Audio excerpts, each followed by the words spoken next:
Aunque jóvenes, me faltaba decir un punto importante. Entonces, ¿cómo o qué nos recomienda Plotino para llegar a la felicidad? Para Plotino la felicidad tiene que ver con Dios, y eso también suena mucho a un cristiano, ¿no? O sea, solamente va a ser feliz quien ha captado al Dios uno bien, ¿no? Por eso decía que él ya es una bisagra para la filosofía medieval. San Agustín dice algo parecido: si quieres tener una vida plena, eso no lo vas a encontrar en ningún placer del mundo, eso lo encuentras en el gozo de Dios. Plotino creía que la felicidad tenía que ver con captar al uno bien, o sea, a Dios. Muy bien, jóvenes, entonces, conociendo los consejos que da cada disciplina o cada escuela filosófica en torno a cómo podemos llegar a ser felices, nosotros ya podemos enfrentarnos a las preguntas que plantea este boletín. Lo único que les quería comentar es que la respuesta del texto es la alternativa C. La filosofía es el camino para alcanzar la felicidad ante la crisis. Una vez tenido en cuenta eso, podemos resolver las siguientes preguntas. Pregunta número 1. Con relación al llamado periodo helenístico romano, señale verdad o falsedad de los siguientes enunciados. ¿Periodo en el que se buscaron modos para alcanzar la felicidad? Sí, porque la felicidad, recuerden, es el objeto de estudios. Los problemas teóricos quedaron relegados a un segundo plano. Eso también es verdadero, porque se trataba de la felicidad, del modo de vida de las personas.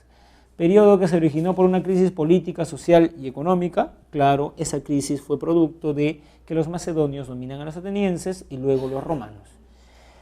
¿El neoplatonismo de Plotino careció de influencia de Platón? Jóvenes, si careciera de influencia de Platón, ¿por qué se llamaría neoplatonismo? O sea, el mismo nombre ya da cuenta de eso. En esta pregunta, jóvenes, ha habido un error, ¿no? Claro, ha habido un error. Lo que pasa es que podemos corregir la C, ¿no? Verdadero, verdadero, este falso borrarlo, poner verdadero y falso. Y claro, en ese sentido, diríamos que la clave es la alternativa C. Juan piensa que el hombre, a través de los tiempos, siempre ha querido saber cuál es el origen del universo. No obstante, nunca lo ha logrado. O sea, queremos conocer, pero no lo hemos logrado hasta ahora. Por lo tanto, sostiene que podemos sospechar de las capacidades del hombre que son limitadas. Esto es interesante porque Pirrón decía que no podíamos conocer porque tanto los sentidos como la razón son limitadas. Entonces, esto suena a un escéptico y por eso la clave es la alternativa B. 3. En el último fenómeno del Niño, Arturo perdió su casa ya que una quebrada se desbordó por las torrenciales lluvias. Comprendió que lo más sabio era resignarse y decidió tomar las pocas cosas que le quedaron y se fue a vivir a otro. O sea, Arturo ha dicho algo más o menos parecido a lo siguiente: quizás fue el destino que me ocurra eso, no me queda sino resignarme. ¿A qué escuela les hace recordar? A los filósofos de la resignación, o sea, a los estoicos. Alternativa D. Martín trabaja como guardián de una casa, por ello vive con pocas cosas, pues considera que cuanto más bienes acumulemos, más preocupaciones tendremos y viviremos más intranquilos. O sea, Martín apuesta por lo poco que necesitamos para vivir. Eso nos hace recordar a ese filósofo que vivía en un tonel y decía que la naturaleza pide poco para satisfacer nuestras necesidades. Diógenes, muy bien, profesor, pero no tenemos la alternativa a Diógenes. Lo que pasa es que Diógenes es el máximo representante del cinismo y por eso la alternativa correcta es la clave D. Existen actividades inferiores y superiores. Las primeras nos otorgan un bien pasajero e individual, pues cuando uno come, se satisface uno mismo y es por un momento, ya que luego vuelve el hambre. Las segundas procuran una satisfacción duradera y son para uno y los demás. Así, cuando un médico aprende sobre su salud, aprende ello para siempre, y es una profesión para uno y un servicio para los demás. Esta reflexión se relaciona con la propuesta de, miren jóvenes, lo interesante es que está hablando de placeres inferiores y superiores. Los inferiores sirven para uno y son momentáneos, los superiores sirven para otros y son duraderos. ¿Qué filósofo decía que habían dos tipos de placeres? Ese era Epicuro, y por ende la alternativa es la E. Desde tiempos remotos, distintas sociedades y culturas se plantearon la existencia de un ente metafísico, un ser esto es clave, incognoscible e inexpresable, del cual surge la realidad en su conjunto. Eso suena al uno, obviamente que al uno, ¿de quién? De Plotino, pero no está Plotino, profesor. Muy bien, pero Plotino es el máximo representante del neoplatonismo porque te están preguntando con qué escuela, no con qué pensador. 7. Sobre las escuelas helenístico-romanas señale la verdad o falsedad de los siguientes enunciados. El tonel de Diógenes simboliza lo poco que se necesita para vivir verdadero. Un epicureísta evitará toda clase de dolor en todas sus acciones.